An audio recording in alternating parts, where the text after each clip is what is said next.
Okay, so landing in Elite Dangerous. It's one of those things that people seem to get a bit stressed out about.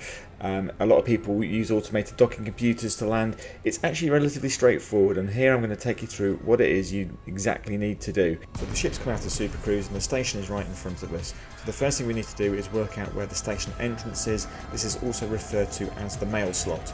Here's how to spot the station entrance. Station orientation, look for the spinning ring or the rotating part of the station. The entrance is usually aligned with that section. If you're looking at the station spin, as the station spins you'll see the entrance rotating with it.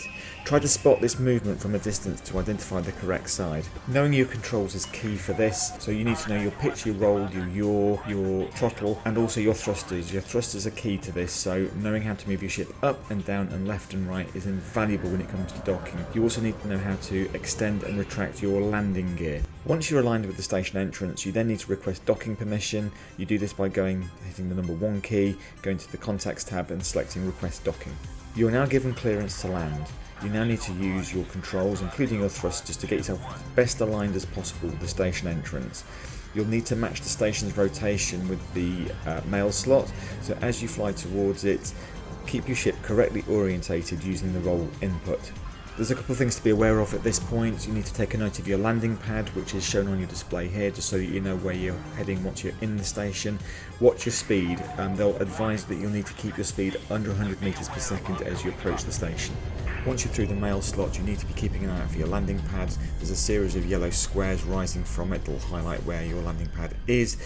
Also, your space compass will also orientate once you're within the station exactly where your landing pad is, so you can use your space compass for that as well. Now need to maneuver your ship towards your landing pad using all your controls as necessary, but your thrusters are particularly useful at this point. At this point you should extend your landing gear. It will mean that the ship speed will automatically lower.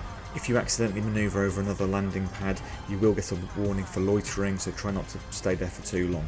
As you get closer to your landing pad, your display will change, your radar will disappear, and you'll get a landing pad display in the centre of your console. You just need to get your ship, which is that red dot, in the centre of that landing pad target, and then lower your ship slowly onto the landing pad.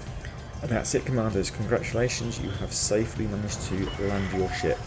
In Elite Dangerous there are slightly smaller space stations where you don't fly into them, you just land on pads that are on the external side of the station.